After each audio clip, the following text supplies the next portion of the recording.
마태복음 5장 21절에서 26절 말씀 우리 한 절씩 교도하도록 하겠습니다. 옛사람에게 말한 바 살인하지 말라. 누구든지 살인하면 심판을 받게 되리라 하였다는 것을 너희가 들었으나 너희에게 이르노니 형제에게 노하는 자마다 심판을 받게 되고 형제를 대하여 나가라 하는 자는 공회에 잡혀가게 되고 미련한 놈이라 하는 자는 지옥불에 들어가게 되리라. 그러므로 예물을 제단에 드리려다가 거기서 내 형제에게 원망 들을 만한 일이 있는 것이 생각나거든 제단 앞에 두고 먼저 가서 형제와 화목하고 그 후에 와서 예물을 드리라.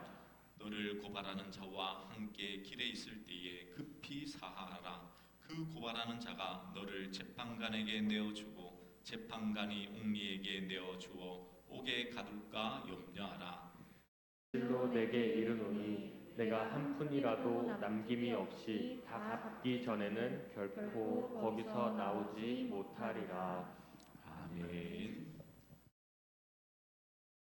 오늘 설교의 제목은 말씀으로 리빌딩하라라는 제목입니다. 우리는 건물이 오래되고 낙후가 되면요 다시 재건축을 해서 이 건물에 새롭게 들어가는 것을 좋아합니다. 그래서 재건축 지역은요 웬만하면 사람들이 떠나지 않습니다. 왜냐하면 보상을 받거나 아니면 새로운 건물이 지어질 것이라는 희망을 갖고 있기 때문이죠. 우리의 삶도 마찬가지입니다. 신앙생활이 힘들고 어려울 때에 우리가 다시금 이렇게 새롭게 될 수 있는 것은 오직 하나님의 말씀으로만 가능한 것이죠. 그래서 말씀으로 우리가 리빌딩, 새롭게 우리가 지어질 때에 하나님 앞에서 견고하게 서게 될 것입니다. 오늘 하나님의 말씀을 통하여서 우리에게 주시는 하나님의 뜻은 무엇일까요?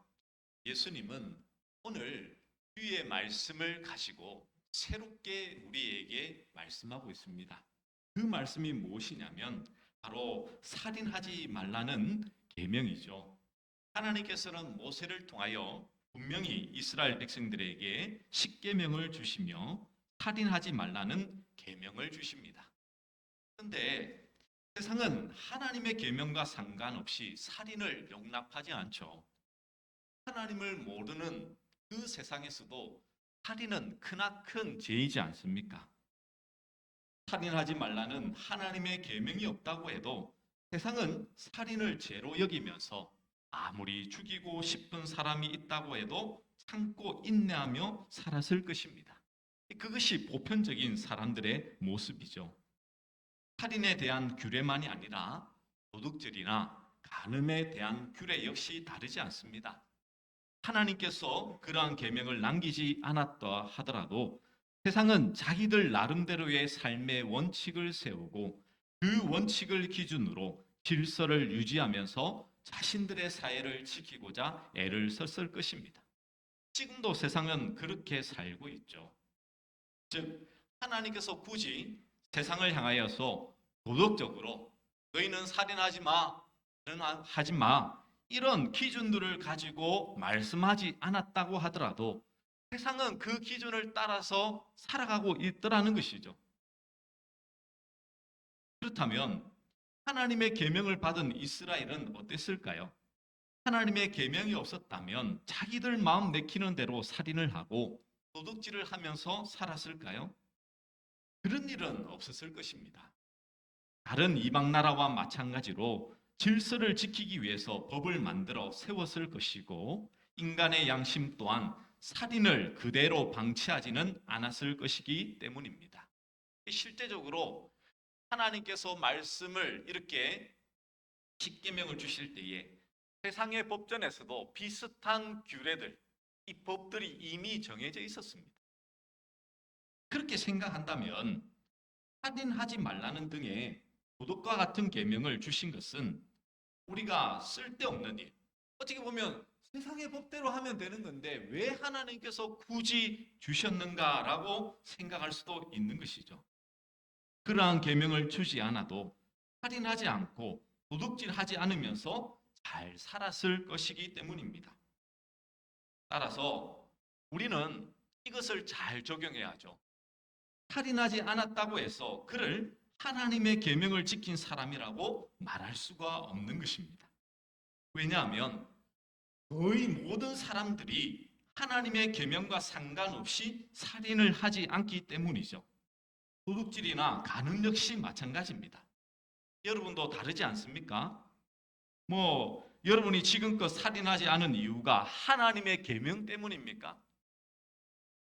누군가를 죽이고 싶은 충동이 일어나도 그것을 실행에 옮기지 않은 것은 첫 번째 이유가 정말 하나님의 말씀인지를 우리는 살펴봐야 된다는 것이죠. 만약 이런 살인을 행했을 때에 혹여나 세상의 법의 제재나 살인죄로 세상에 노출되었을 때에 무너지는 자신의 사회적 지위나 체면, 또 가족들을 생각하면서 참고 꾹 이렇게 억눌렸던 적은 없었습니까? 이런 여러 가지 조화들이 살인을 막은 것이지, 우리가 하나님의 말씀에 그러하니 그렇다라고 한다면 여러분은 지금 하나님의 말씀을 말씀대로 안 지키고 있는 거예요. 그렇지 않습니까? 왜 그런 일이 이제 나옵니다. 단순히 내가 살인을 안 했다고 해서 하나님의 계명을 지켰다라고 말하는 것은 맞지 않다고 보시면 됩니다. 물론 순간적인 분노가 그러한 조화를 깨뜨려서 살인을 하게 되는 경우도 있기도 하죠. 하지만 그것은 보편적인 모습은 아닐 것입니다.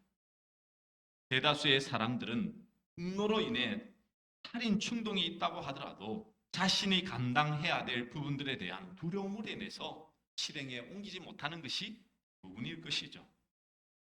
그렇다면 우리가 계명을 어떻게 생각해야 되겠습니까? 부모를 공경하라, 살인하지 말라, 도둑질하지 말라, 간음하지 말라라는 이 계명들이 이 사회에 필요하다라고 생각하십니까? 이 말의 뜻은 하나님께서 주신 이 계명들이 없어진다고 해서 사회 질서가 무너지고 모든 사람들이 다 복수하고 싶은 그 마음대로 그렇게 변질될 것이라고 생각하냐는 것이죠. 그렇지 않습니다. 지금까지 하나님의 계명으로 이 사회가, 이 세계가 유지된 것이 아니고 사회의 질서를 유지한 것은 인간관계에 구축된 도덕과 윤리, 그리고 국가의 법으로 말미암아 이렇게 흘러왔던 것이죠. 그러므로 신자는 살인하지 않았다는 것으로 자신이 하나님의 계명을 지키고 있었다라고 생각한다면 그것은 계명의 수준을 아주 너무나도 가볍게, 너무나도 수준 낮게 생각하는 것이죠. 그런데 유대인들은 하나님의 계명을 그런 의미로 생각했습니다. 즉 살인을 하지 않는 것을 하나님의 계명을 잘 지키고 있다, 나는 율법을 잘 지키고 있다라고 생각한 것이죠. 이러한 유대인을 향해서 예수님은 뭐라고 말씀하고 있습니까? 자, 21절에 보시면 이렇게 말씀하고 있죠. 우리 21절 말씀 우리 한번 같이 한번 읽어볼까요? 함께 읽겠습니다. 시작. 옛사람에게 말하라, 살인하지 말라. 누구든지 살인하면 심판을 받게 되리라 하였다는 것을 너희가 들었으나. 22절요. 나는 너희에게 이르노니 형제에게 노하는 자마다 심판을 받게 되고 형제를 대하여 나가라 하는 자는 공의에 잡혀가게 되고 미련한 놈이라 하는 자는 지옥불에 들어가게 되리라. 아멘. 여러분, 지금 예수님은 옛사람에게 말했다라고 말씀하고 있죠. 이것은 예수 그리스도를 믿고 구원받은 우리를 향하신 하나님을 향한 새로운 새 계명, 새 사람을 뜻하고 있는 것입니다. 옛사람에게 주신 계명은 이렇지만 예수님은 이제 새로운 사람에게 새로운 계명을 주시겠다는 것이죠. 그러면 옛사람에게 말한 바 그것은 무엇입니까? 살인치 말라. 그런데 유대인들은 이것을 잘 지키고 있다라고 생각했다고 말씀을 드렸죠. 그런데 그것만 살인이 아니라 지금 예수님께서는 뭐라고 말씀하고 있냐면 형제에 대해서 노하는 것. 그러면서 하신 말씀이 뭐냐면 라가, 이게 뭐냐면 바보거든요. 바보. 바보라고 조롱하는 것이나 미련하다고 하는 것까지 뭐라고 말씀하고 있냐면 살인이라고 말씀하고 있습니다. 우리는 이것을 흔히 예수님의 말씀을 이제 살인을 더 강화하여 하신 말씀이다라고 생각하기도 합니다. 다시 말해서 기존의 살인죄의 범위를 새롭게 확대해서 해석한 것이 아니란 것이죠. 유대인들은요, 살인하지 말라는 계명을 단지 사람을 죽이지 않으면 되는 것으로만 여겼습니다. 그것을 예수님은 옛사람의 생각, 옛사람의 계명이라고 말씀하고 있습니다. 근데 사실 살인하지 말라는 하나님의 계명에는 형제를 향한 분노와 조롱, 그 모든 것이 포함되어 있었다는 것이죠. 따라서 예수님의 살인하지 말라라는 그 계명을 새롭게 확대하여 해석한 것이 아니라 살인의 참된 의미를 드러내고 있는 말씀인 것입니다. 예를 들면 그렇습니다. 여러분, 가인이 아벨을 죽였을 때에 살인으로 인정할 수 있는 시점을 언제로 봐야 될까요? 세상의 법으로는 아벨이 가인으로 인해서 죽임을 당할 때일 것입니다. 비록 이 가인이 아무리 동생을 죽이려고 막 이렇게 하더라도 자기 동생이 숨이 끊어지지 않으면 그것은 살인죄에 해당되지 않습니다. 그러면 뭐라고 말하겠습니까? 나는 동생 안 죽였어요. 이렇게 얘기하겠죠. 하지만 하나님의 시각은 다르다는 것입니다. 하나님께서는 가인과 그의 재물을 연락하지 않으시자 가인이 그로 인해서 분노했을 때 가인은 이미 뭐한 것입니까? 살인을 저지른 거예요.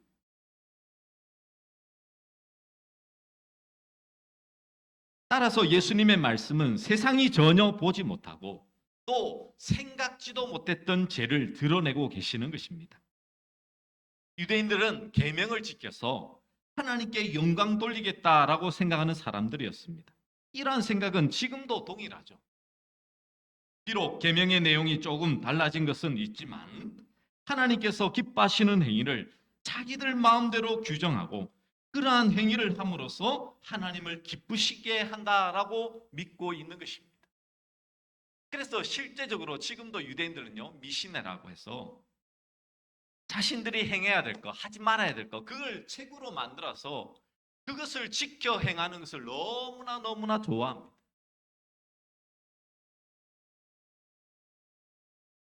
근데 우리도 똑같죠. 뭐냐면 우리가 교회에서 행하는 종교 생활을 그 자체를 하나님이 기뻐하신다고 하는 그 생각을 가질 때가 많습니다. 그냥 단순히 주일날 나와서 예배 드리는 거, 또 하나님 앞에 헌금을 드리는 그 행동, 그 자체를 하나님이 기뻐하시고 복을 준다라고 생각하는 경우가 있죠. 근데 여러분, 종교 생활 그 자체가 의미가 있다든지 그것을 하나님은 기뻐하시는 것이 아닙니다. 여러분, 이 자리에 나왔다라고 하더라도 예수 그리스도가 여러분의 마음에 없고 하나님의 말씀이 여러분 귀에 들리지 않고 하나님의 임재가 없다면 여러분 예배를 드린 것이 아닙니다.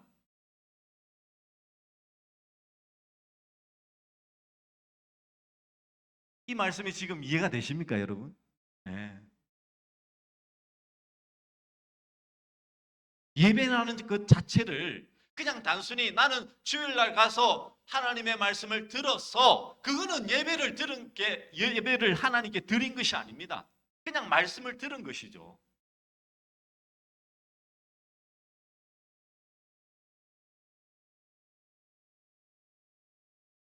요즘에는 기복주의를 배척하면서 헌금해서 복 받으려고 하는 것이 잘못된 것이라고 그렇게 생각하는 분들도 많이 있습니다.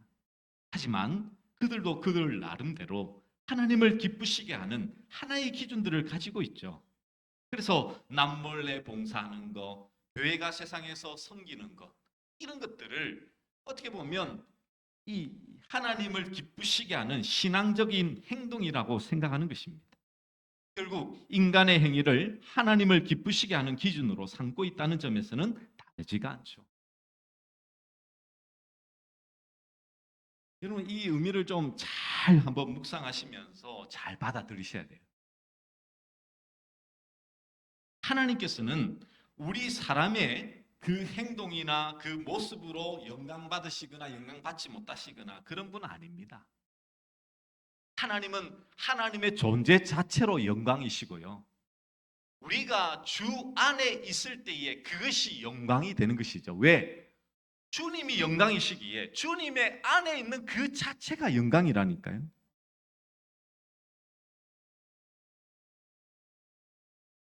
그래서 우리가 드리는 거, 바치는 거, 이것보다 소중한 것을 어떻게 말씀하고 있냐면 그 다음에 행해지는 예수님이 말씀하시는 말씀이죠. 23절과 24절 말씀해 보시면 그러므로 예물을 제단에 드리려다가 거기서 내 형제에게 원망 들을 만한 일이 있는 것이 생각나거든 예물을 제단 앞에 두고 먼저 가서 형제와 화목하고 그 후에 와서 예물을 드리라 라는 말씀이 등장하고 있습니다. 이 말씀은 형제와 부라하면 하나님께서 이렇게 거룩한 예배가 될 수 없으니 형제와 화해를 하고 화목해진 관계를 만든 후에 예배를 드리라는 뜻으로 이해를 하고 있죠.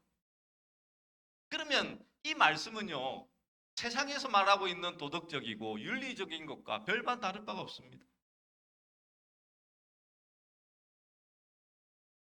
맞잖아요. 교회 안 다니는 사람도 늘 하는 말이 그렇잖아요.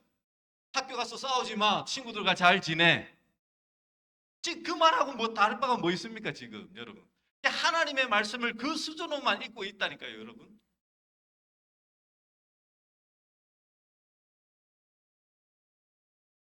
이게 바로 옛사람의 생각인 것이죠.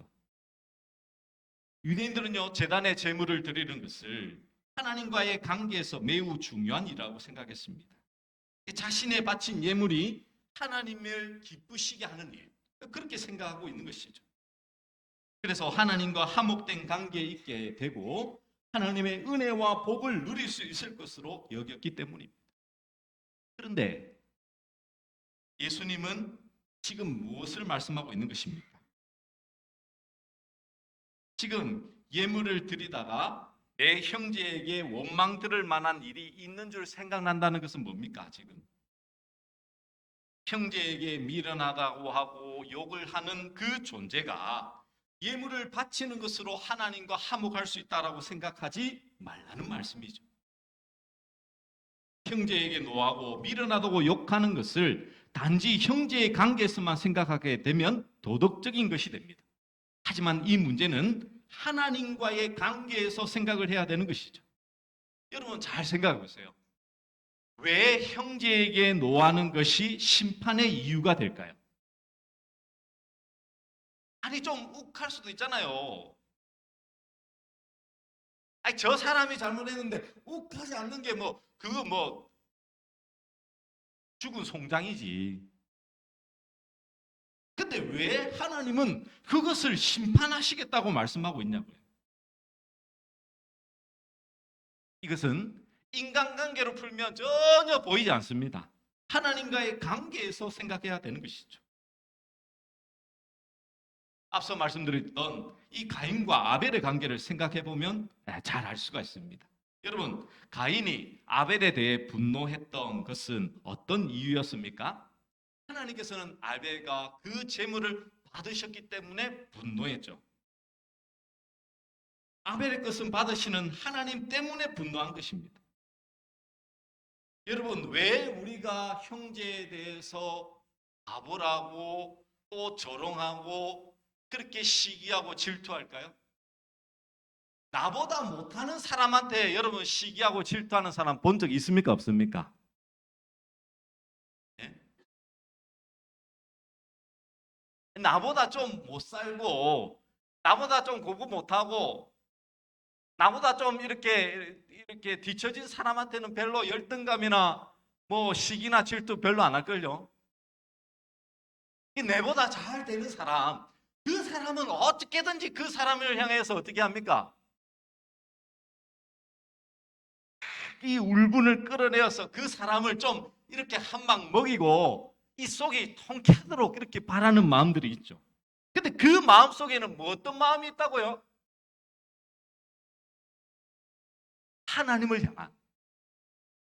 왜냐하면요, 우리가 흥망성쇠는 우리는 흔히 그냥 우연이라고 생각하시지만 온 세계의 주인은 누구십니까? 하나님이시잖아요. 우리를 부하게도 하시고 가난하게도 하시고 우리의 인생의 모든 것들이 잘 되게도 하시고 못 되게도 하시는 분은 하나님이십니다, 여러분. 온 우주의 주인이시잖아요. 그런데 누군가 잘 되었을 때 배가 아픈 것은 지금 누구를 향한 원망이겠습니까? 하나님을 향한 원망이라는 거예요.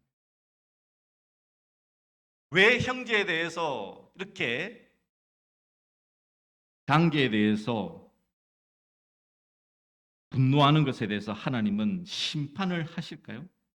그것은 하나님과의 화목의 관계에 있지 않다라는 것을 말씀하고 있는 것입니다. 너가 이렇게 분노하는 것은 하나님께서 그렇게 행하신 것을 지금 뭐 하는 것입니까? 대적하고 있는 거예요.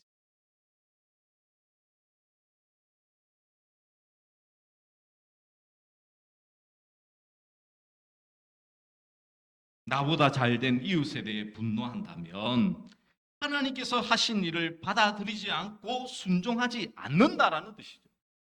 그래서 하나님이 뭐 하신다고요? 심판하시겠다.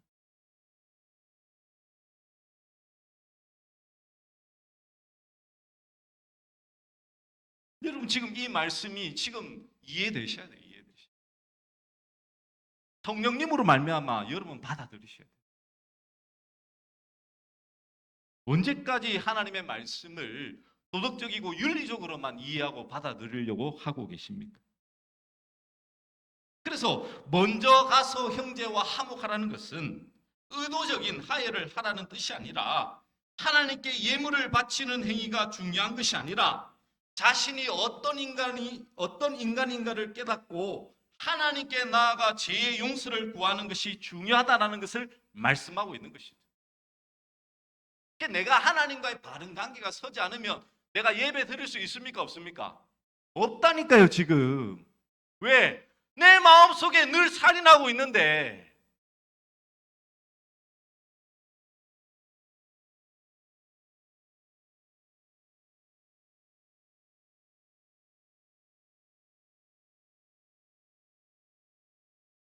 신자가 깨달아야 되는 것은 형제를 미련하다고 하고 신앙이 없다고 판단하고 조롱하기 이전에 자신이 먼저 그러한 존재라는 것을 알아야 합니다. 주님은 그걸 말씀하고 있는 자신이 얼마나 악한 존재이며 복을 달라고 할 자격도 없고 받을 자격도 없다는 것을 아는 자가 중요하더라는 것이죠. 이처럼 신자는 하나님 앞에 나올 때마다 철저하게 자아가 깨어지는 그 경험을 해야 되는 것입니다. 이것을 진심으로 고백할 수 있는 사람이 바로 하나님 앞에 서 있는 신자요 성도라고 말할 수 있는 것이죠. 이것이 하나님께 무엇을 바치느냐, 내가 얼마나 시간을 들여서 하나님께 예배하냐보다 더 중요한 것입니다, 여러분. 신자가 자신의 악함으로 인해 하나님을 찾고 제대로 그분의 사랑을 알게 되었다면, 또한 예수님의 십자가 아래서 자신의 추악한 모습을 진심으로 보게 되었다면 형제에 대해서 노하거나 욕할 수 없는 존재가 되는 것이죠. 그러므로 지금 형제를 미워하고 있다면 그것은 하나님의 사랑을 모르고 하나님의 사랑 밖에 있다는 뜻이 되는 것입니다. 중요한 말씀입니다, 여러분.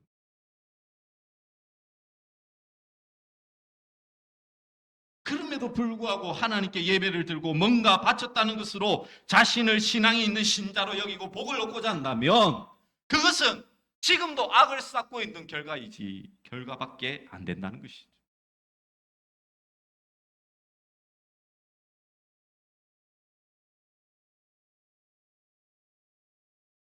하나님은요, 단순히 예배드리는 그 자체를 기뻐하시는 거 아니에요, 여러분.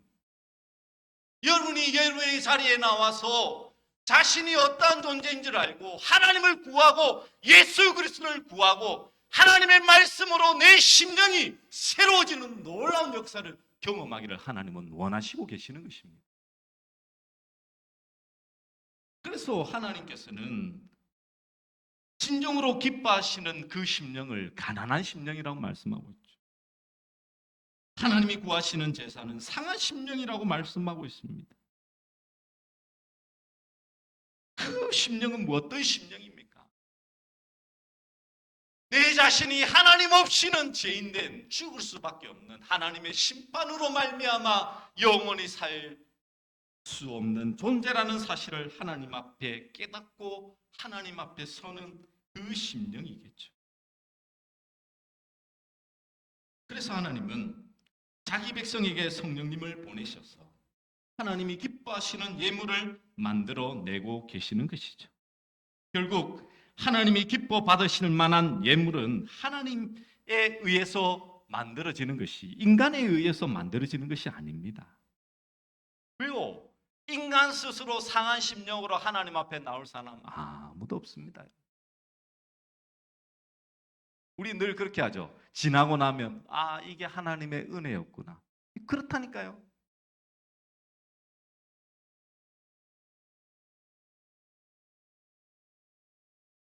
그래서 신자는 하나님을 기쁘시게 하기 위하여 뭔가를 바치는 사람이 아니라 하나님이 기뻐하시는 것이 무엇인가를 알고 그것을 그 속에 품고 살아가는 사람이라고 말할 수 있는 것입니다. 그래서 신자는 예수님을 바라고 예수님의 십자가의 의로 감사하고 기뻐하며 살아가는 그 자체가 하나님께서 기뻐하시는 예물이라는 것이죠. 뭔가를 지켜야 하고 뭔가를 드리고 하나님 앞에 헌신하면 주님이 기뻐하신다? 그것은 유대인들과 별반 다를 바 없는 신앙의 모습입니다. 옛사람 아주 율법에 머물러 있는 율법에.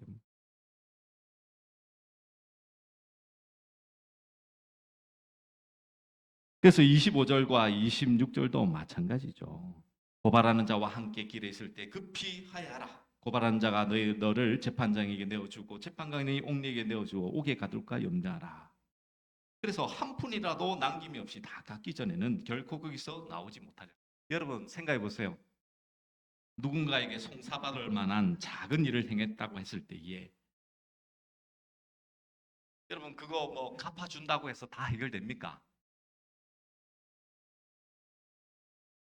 좀 극단적으로 가서 그래요. 자녀를 죽였는데 뭐 어떻게 갚아줄 겁니까, 여러분?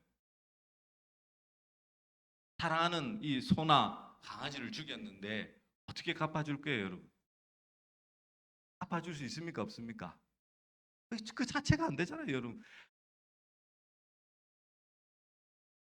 이게 안 되는 걸 하나님은 율법에서는 4배나 갚아주라고 했던 이유가 여기에 있는 거죠.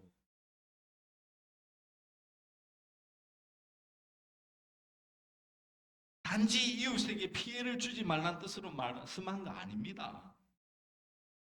이것은 정말 이웃을 사랑하는 거. 그것은 정말 조금이라도 그 개역 성경에서는 한 홀이라도라는 이 표현이 있는데 이게 참 그 표현이 좋은 것 같아요.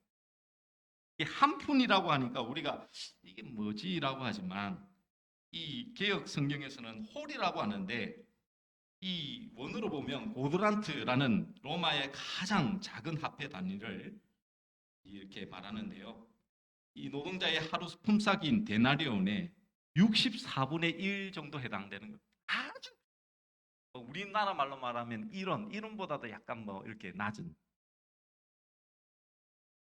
조금이라도 피해 준 것이 있다면 철저하게 갚아라는 것은 단순히 그냥 너 잘못한 거 있으면 다 해결해 이게 아니라 해결할 수 없다니까요. 그 자체를.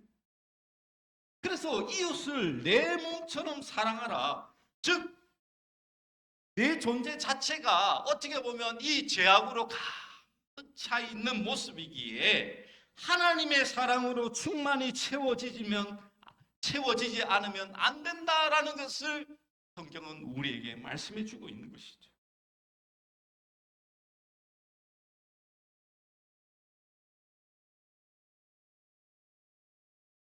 그래서 여러분, 오늘 말씀을 정리해 보면 어떻습니까? 우리는 흔히 무엇인가 하나님 앞에 신앙의 모습들을 바르게 세워나가면 하나님이 기뻐하시고 나는 신앙생활 잘하고 있다라고 착각 속에 우리는 사로잡힐 때가 얼마나 많이 있습니까? 예수님은 우리에게 세 계명, 분명히 하나님의 말씀인데도 불구하고 제대로 해석하지 못하고 있는 그들을 향하여서 또 오늘 말씀을 듣고 있는 우리를 향하여서 분명히 말씀하고 있습니다. 살인하지 말라. 그런데 그 살인하는 우리의 그 마음은 늘 뭐 하고 있습니까? 자리 잡고 있습니다. 내 속에 늘 있지 않습니까, 여러분?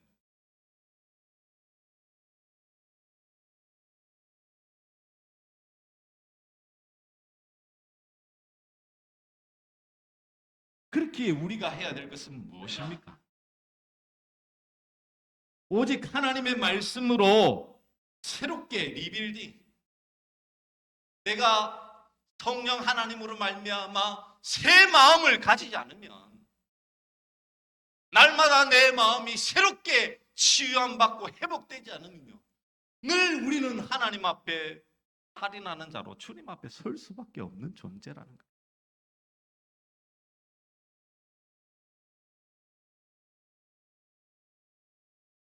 인생에 사는 길은요, 예수님의 빛 가운데로 걸어가는 길 말고는 없습니다. 예수님의 빛 가운데로 걸어갈 수 있는 그 길을 우리가 어떻게 걸어갈 수 있습니까? 오직 예수님의 은혜와 하나님의 말씀으로만 가능하다는 사실을 우리는 결코 잊지 말아야 되겠죠. 그러므로 우리의 인생에 있어서 가장 중요한 것은요, 내가 정말 예수 그리스도의 은혜 아래에 있느냐, 그것을 우리가 살펴봐야 되는 것입니다. 새롭게 신앙생활을 이제 시작하면서 우리는 이렇게 해야지 저렇게 해야지 나는 하나님 앞에 잘 설 수 있을 거라라고 자꾸 외형만, 겉모습만 자꾸만 바꾸려 하고 있지는 않으십니까? 여러분의 심령이 하나님의 말씀으로 다시 리빌딩, 새롭게 세워지셔야 돼요. 오늘 예수 그리스도의 말씀이 여러분의 심령 안에 들리셔야 된다는 거예요.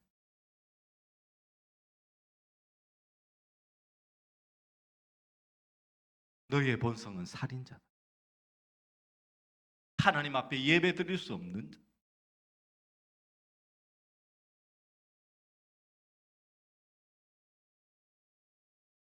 누구를 송사할 수도 없는 죄로 가득한 것이 너라는 사실을 오늘 주의 말씀 안에서 여러분 깨달으셔야 돼요. 아니, 여러분의 심령이 찔림을 받으셔야 돼요. 그렇지 않고는요, 하나님 앞에서 결코 설 수 있는 자는 아무도 없을 것입니다.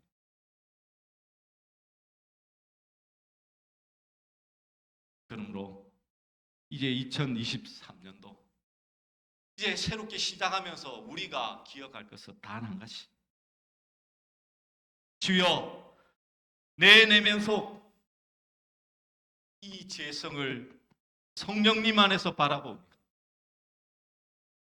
주님의 치유하심과 회복하심과 진정한 해결을 통하여 내 마음이 오직 하나님께만 향할 수 있도록, 예수 그리스도만을 바라볼 수 있도록 인도하여 주시옵소서. 그러기 위해서는 주의 말씀이 항상 내 심령 안에 들려지셔야 되겠죠. 윤리적이고 도덕적인 말씀이 아닌 살아있는 예수님의 말씀, 하나님의 말씀이 여러분의 심령 안에 들려주시는 그 은혜가 있기를 간절히 축원합니다. 우리 말씀을 기억하며 우리 주님 말씀하시면 우리 함께 찬양하도록 하겠습니다.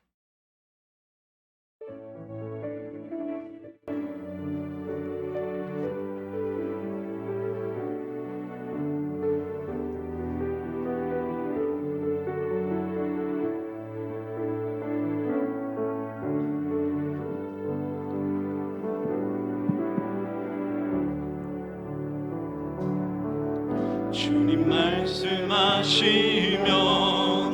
내가 나아가리라. 주님 뜻이 아니면 내가 멈춰서리라. 나의 가고 서는 곳 주님 뜻에 있으니 오 주님 나를 이끌소서. 뜻하신 그곳에 뜻하신 그곳에 나 있기 원합니다. 이끄시는 대로 순종하며 살리니 연약한 내 영혼 통하여 일하소서. 주님 나라와 그 뜻을 위하여 오 주님 나를 이끄소서. 오 주님